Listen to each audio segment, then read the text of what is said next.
Hey everybody, how you doing?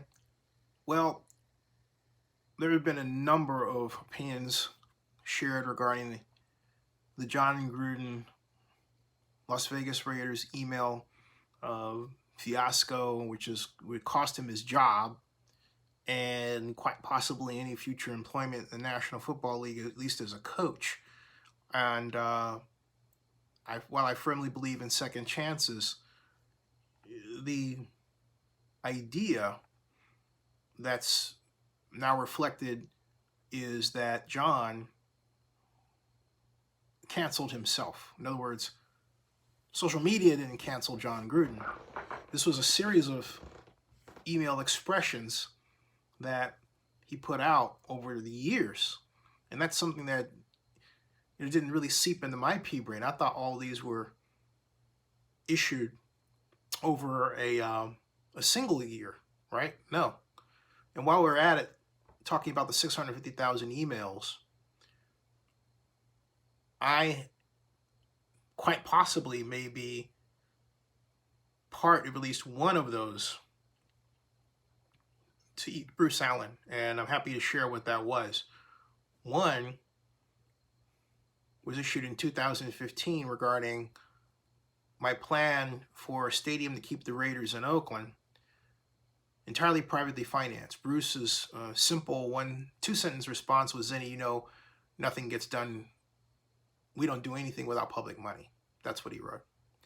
And then the second email, which I still have, is where I was giving him the number of former Oakland city manager and city administrator Robert Bob, as this was in 2014 because Bruce had asked about him, how he was doing, and wanted to get back in touch with him.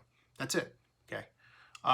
Bruce Allen has been a friend and someone I've known since my days when I was economic advisor to Oakland Mayor Elihu Harris, and that's really how I met John Gruden because of my position at the time there. All right. So in case someone happens to say, hey, Zinni, your name came up, I just want you to know, yeah. Here's the details. All right. I just gave them to you. Okay. That's it. The main question on the table should be, what do you tell your kids? We've heard all kinds of opinions expressed about John Gruden, but no one has talked about the major question.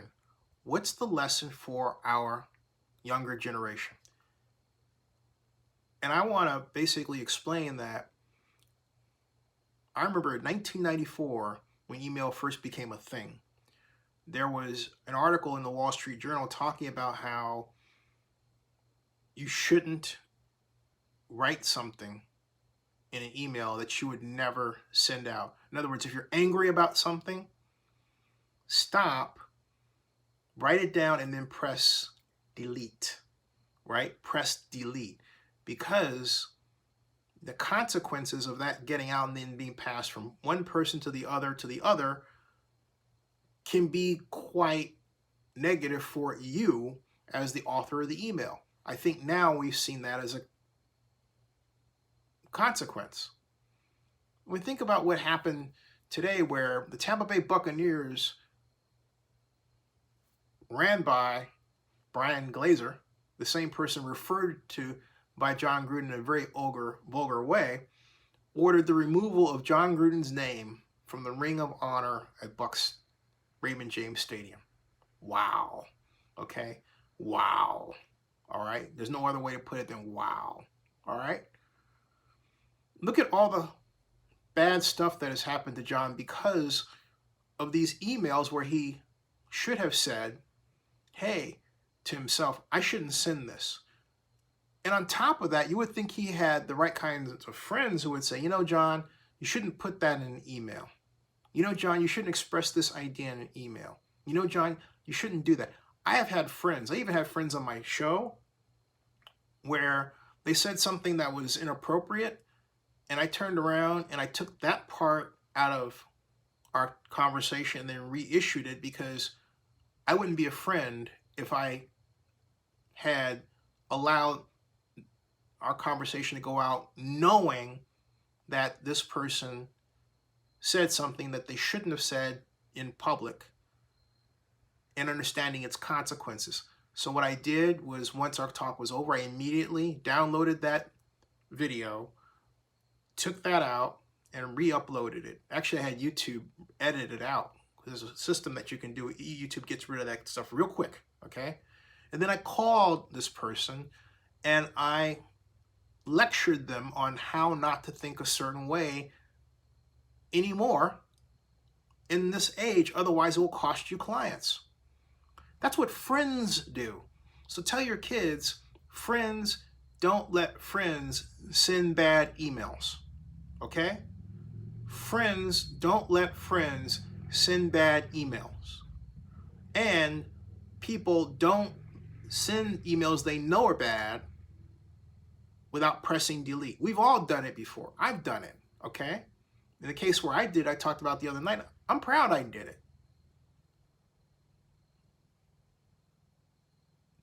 Because I was calling out racism, all right? T-Chat says that the NFL is covering something, whatever happened inside the Washington Football Organization that could be possibly devastating to the league. Great question. No, great. That's a great question. And I'm sure that there are a number of FOIAs, Freedom of Information Act filings that are occurring right now. But I think that's a great question. You know, what else is out there? And the shame that he brought his family, kids, and his wife. Yeah, he did. But you know what? I don't think this is something. I met his wife, and his family is the kind that are going to stick by him. His wife, he and his wife have been together a long time. So they're strong as rocks. I don't at all see this as something that's going to, damage John Gruden's personal life. Okay. No, he's got a solid family from what I've seen and experienced, and I just don't believe that's going to happen. Maybe I just don't want to believe it. Okay, but I don't think that's going to happen at all. But the lessons that parents should tell their kids, first of all, friends, don't let friends send bad emails. Also, don't send an email that you know is wrong. Press delete. You get upset about something, think about it before you send it. Think about this. Just pose the simple question to yourself. If this were a movie and what I'm about to write was seen on the big picture, would I want people to see it? In other words, again, if this were a movie and what I'm about to write in an email were seen on the big picture, if this were a movie and I was about to write this and it was going to be seen on the big picture, is this something I want people to see? And if the answer is no, don't send it out. That's it.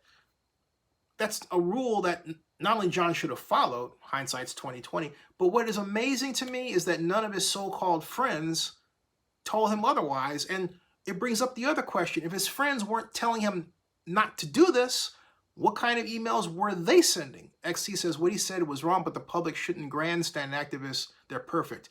You're right. None of us is perfect. You're absolutely right. None of us is perfect. Okay? None of us is perfect.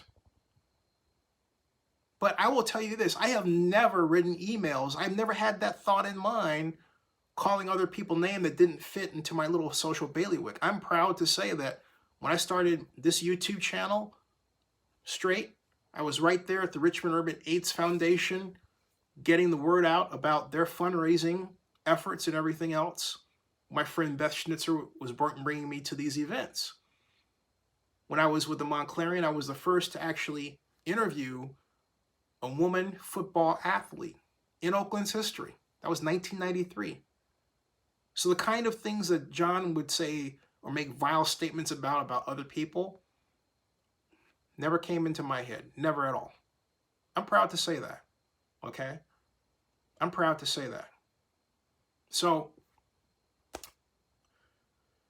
I just can't wrap my head around why he feels it's important to do that. But again, the question is, you have to ask, did Bruce do the same thing?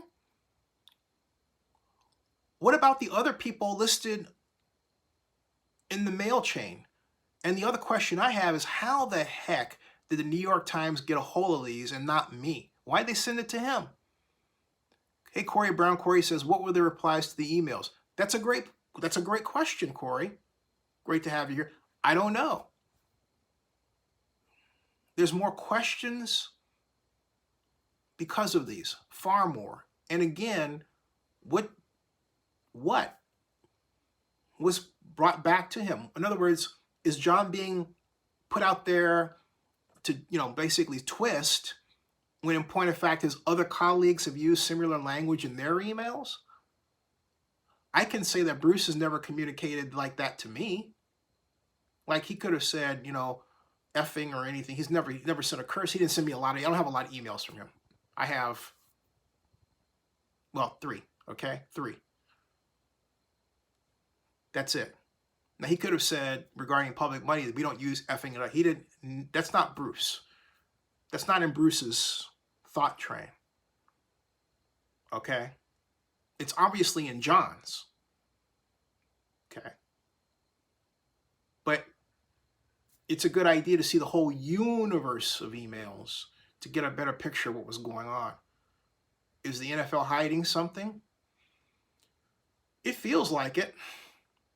650,000 emails, even mentioning journalists. Who? Which journalist did he not like? Did my name come up? I'm not a journalist, I'm a blogger. I don't mean my name come up in terms of being emailed, but I mean as a subject matter. You want to know, right? Smallville says, yes, the NFL's hiding a lot. You want to know. So I'm going to take this up more tomorrow.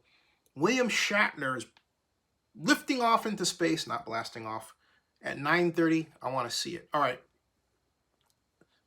Subscribe to Zenny62 and bookmark OkaNewsNow.com. I'll be back. See ya.